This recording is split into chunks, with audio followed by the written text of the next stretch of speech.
Assalamualaikum warahmatullahi wabarakatuh. Kepada teman-teman semua dan dosen pengampu mata kuliah pengelolaan pendidikan yang saya hormati. Bertemu lagi dengan saya Rizky Setiawan dengan NIM 2109083, mahasiswa pendidikan teknik bangunan angkatan 2021. Baik, pada kesempatan kali ini saya akan menjelaskan mengenai materi manajemen sistem informasi sekolah. Sebelum memulai materi, kepada teman-teman silakan menyiapkan alat tulis terlebih dahulu untuk mencatat poin-poin yang dianggap penting dan selamat begitu. Materi yang dibahas yakni diantaranya yang pertama ruang lingkup sistem informasi manajemen, yang kedua asas-asas sistem informasi, yang ketiga sistem informasi dan proses manajemen, yang keempat komponen-komponen sistem informasi manajemen, yang kelima proses dan prosedur sistem informasi manajemen, yang keenam struktur organisasi, yang ketujuh sumber daya informasi, yang kedelapan manfaat manajemen sistem informasi manajemen, yang kesembilan manfaat sistem informasi manajemen dan pembelajaran, dan yang ke-10 aplikasi sistem informasi manajemen.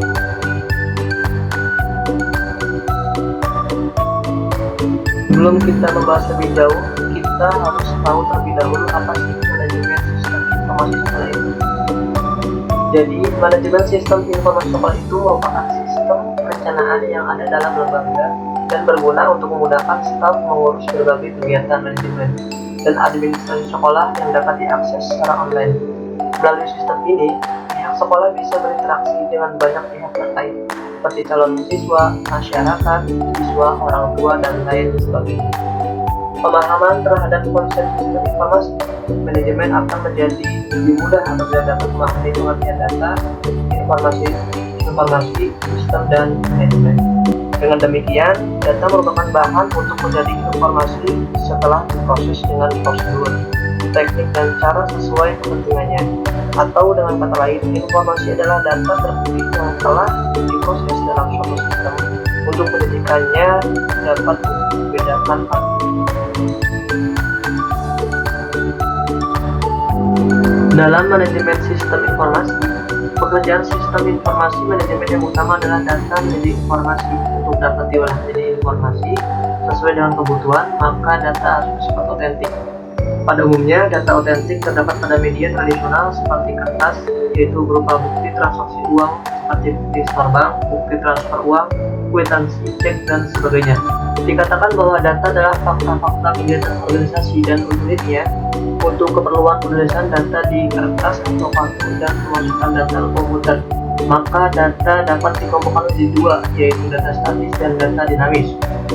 Data statis adalah jenis data yang umumnya tidak berubah atau jarang berubah, misalnya identitas nama seperti orang, organisasi atau tempat, terus kode nomor seperti penduduk, rekening, pegawai atau karyawan, mahasiswa, asuransi, kartu kredit, nomor telepon, dan sebagainya. Dan yang terakhir yaitu alamat. Sedangkan data dinamis adalah jenis data yang selalu berubah baik dalam frekuensi waktu yang singkat, harian, atau agak lama, semesteran, dan lain-lain. Pada dasarnya, data adalah bahan mentah yang harus ditangani dan ditempatkan dalam hubungannya yang berarti sebelum data tersebut menjadi berguna bagi penerima.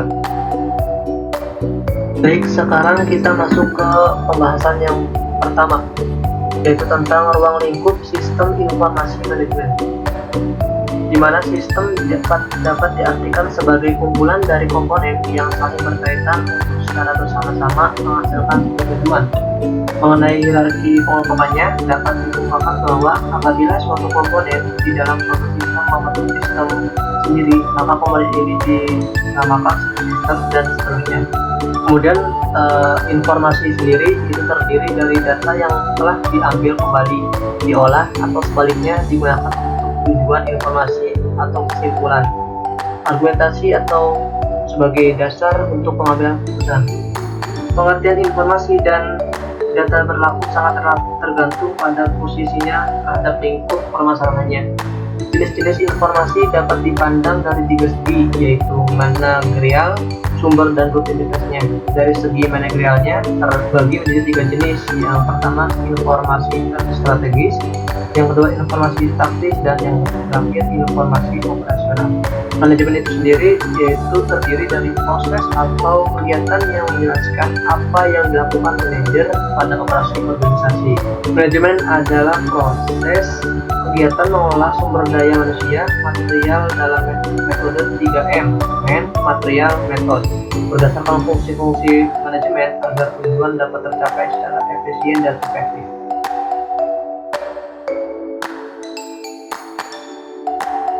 Berikutnya yaitu ada asas-asas sistem informasi.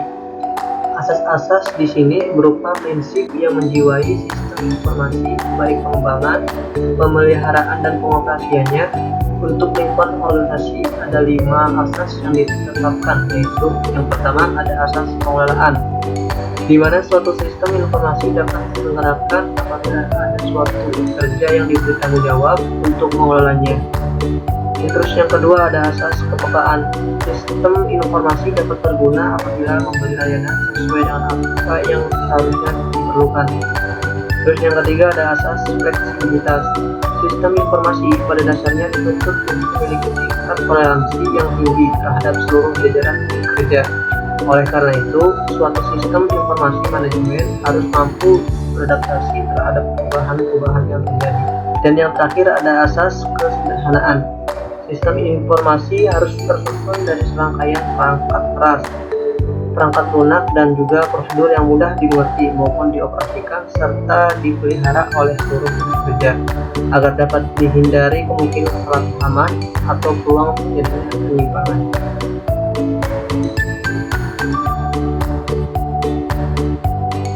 Berikutnya yaitu sistem informasi dalam proses manajemen. Manajemen biasanya didefinisikan sebagai 4 fungsi manajer, yaitu perencanaan, pengorganisasian, kepemimpinan, dan pengendalian. Jadi dapat dikatakan bahwa manajemen adalah suatu proses. Proses merupakan suatu cara sistematik yang sudah ditetapkan untuk melakukan kegiatan. Dengan merujuk pada definisi di atas, maka manajemen berarti suatu proses yang menekankan keterlibatan dan aktivitas yang saling terikat untuk mencapai sasaran yang tepat ditetapkan sebelumnya. Untuk mendukung proses manajemen, dibutuhkan sistem informasi yang menjadi poros untuk mengalirkan informasi dengan lancar agar proses-proses itu dapat berlangsung secara berkesinambungan dan teratur. Menjalankan fungsinya, manajer sangat membutuhkan informasi untuk membuat keputusan, mengelola kompleksitas hubungan antara organisasi dan lingkungannya, serta menjadikannya sebagai dasar kendalian.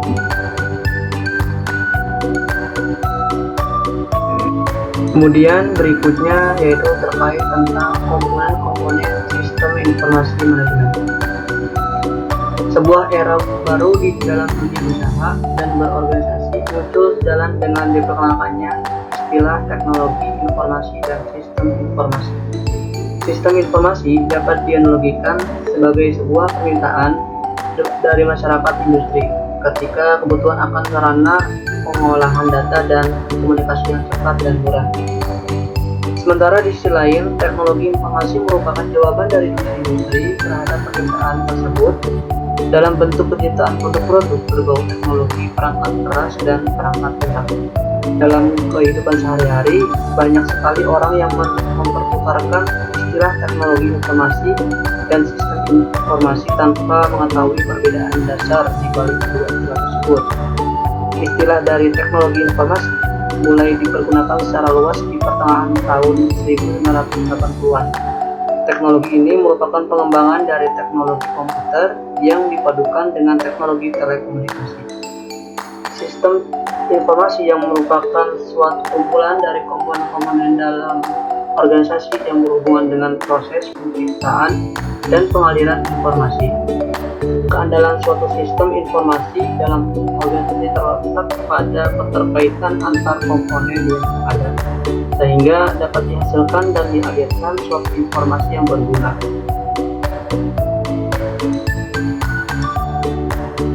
Lalu berikutnya yaitu proses dan prosedur sistem informasi manajemen. Pada dasarnya, dua pihak utama yang terlihat langsung dalam upaya membangun sistem informasi untuk manajemen suatu organisasi, yaitu analisis sistem dan manajer. Orang yang merencanakan sistem informasi untuk manajemen, mengkaji bentuk kerjanya, merancang perbaikannya dalam suatu sistem biasanya dikatakan seorang analis sistem. Karena itu, ia tidak hanya perlu mengenal medan sistem di mana informasi hendak dikembangkan, tetapi terutama ia harus menguasai seluk-beluk dari informasi itu sendiri.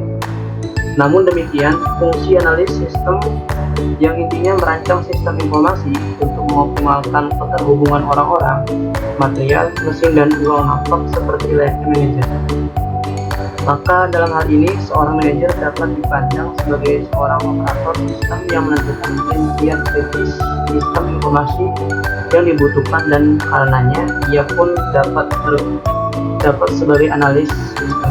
Adapun langkah-langkah dasar yang dapat ditempuh dalam mengembangkan sistem informasi diantaranya yaitu yang pertama, studi visibilitas, yang kedua, menentukan persyaratan sistem, yang ketiga, merancang dan menerapkan sistem yang perangkatnya terdiri atas basis data atau database, persiapan fisik, langkah-langkah kerja dan program, kemudian yang keempat, perubahan organisasi, kemudian pengetesan solusi, kemudian konservasi, dan yang terakhir, manajemen proyek.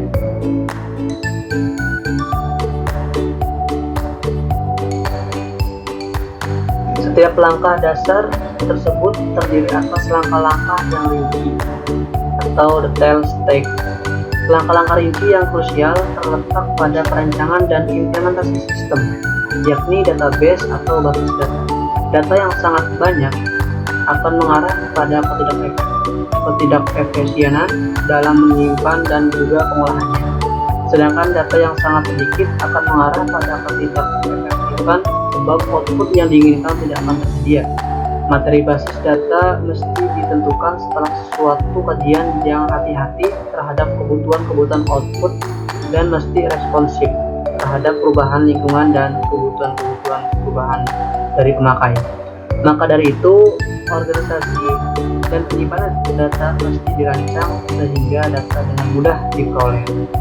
Proses pengembangan SPBD yang menggunakan komputer elektronik berbeda dengan yang tidak menggunakannya. Tetapi perbedaannya bukan terletak pada informasi yang dihasilkan, sebab rancangan sistem informasi baik yang menggunakan komputer elektronik maupun tidak tetap harus berorientasi pada pemakai.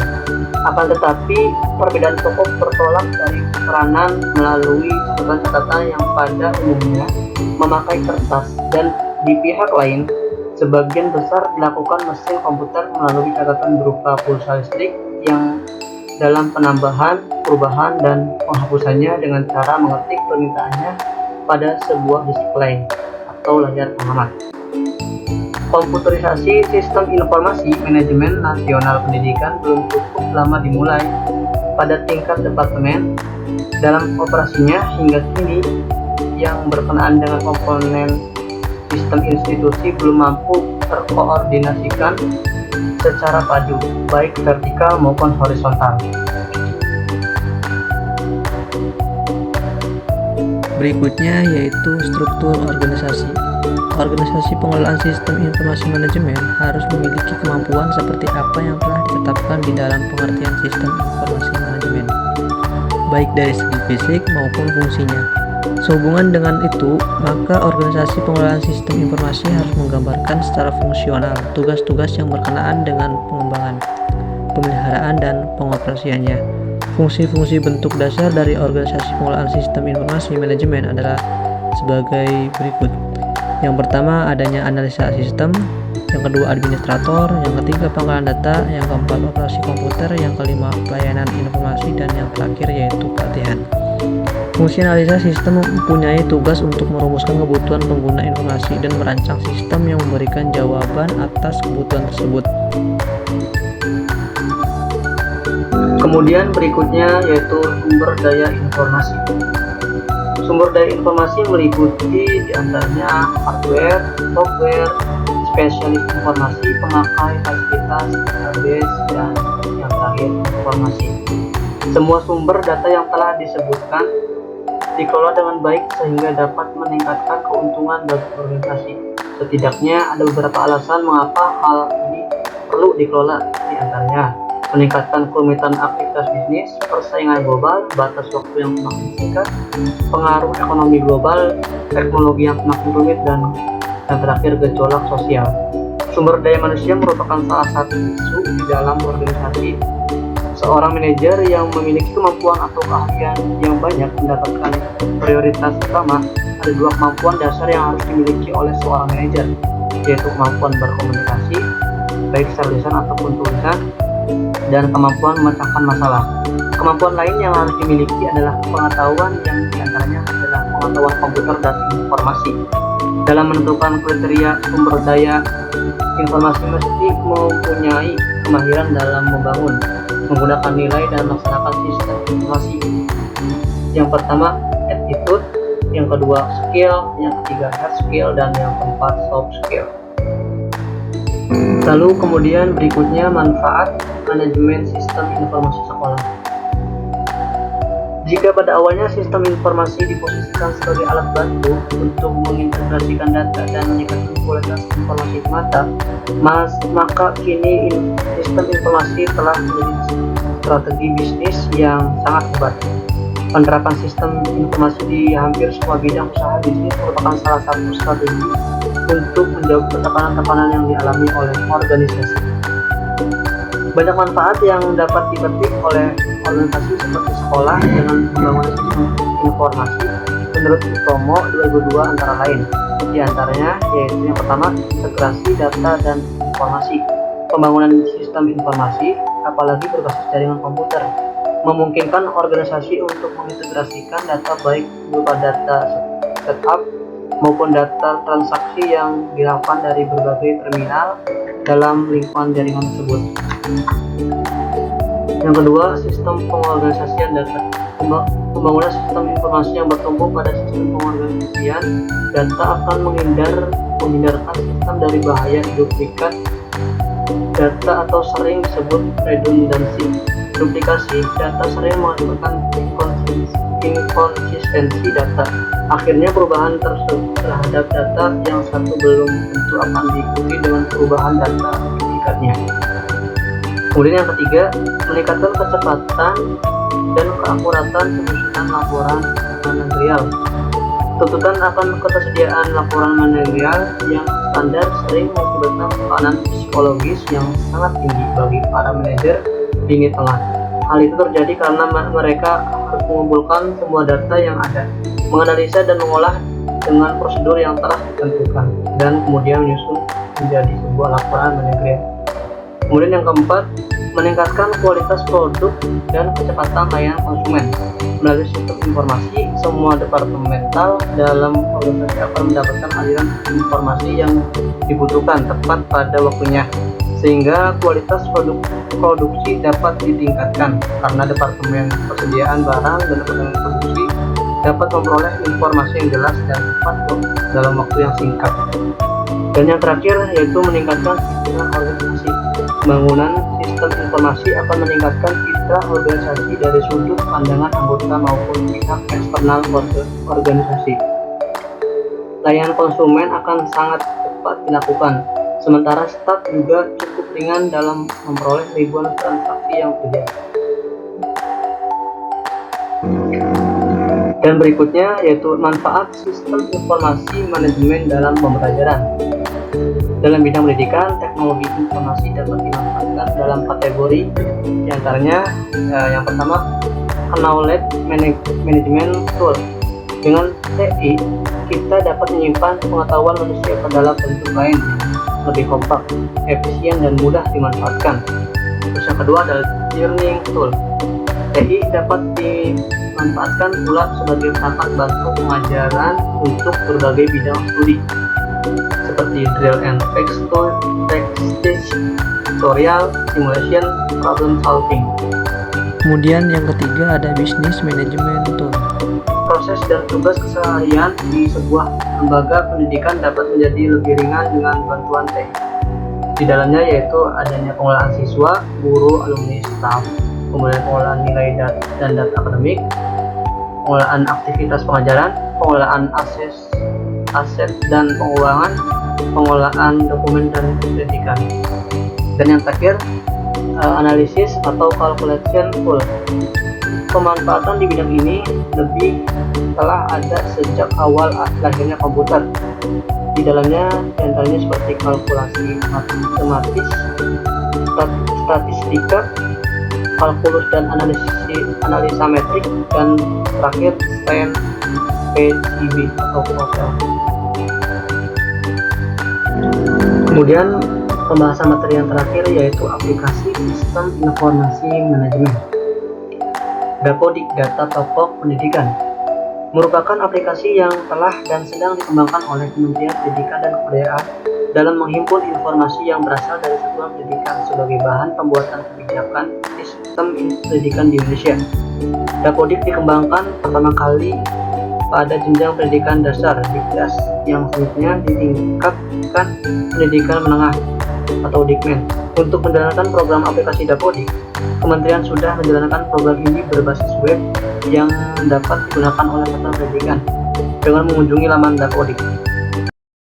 Baik, materi tentang manajemen sistem informasi sekolah telah kita bahas bersama-sama tadi, dan terima kasih atas perhatian teman-teman semua yang sudah memperhatikan dan menyimak.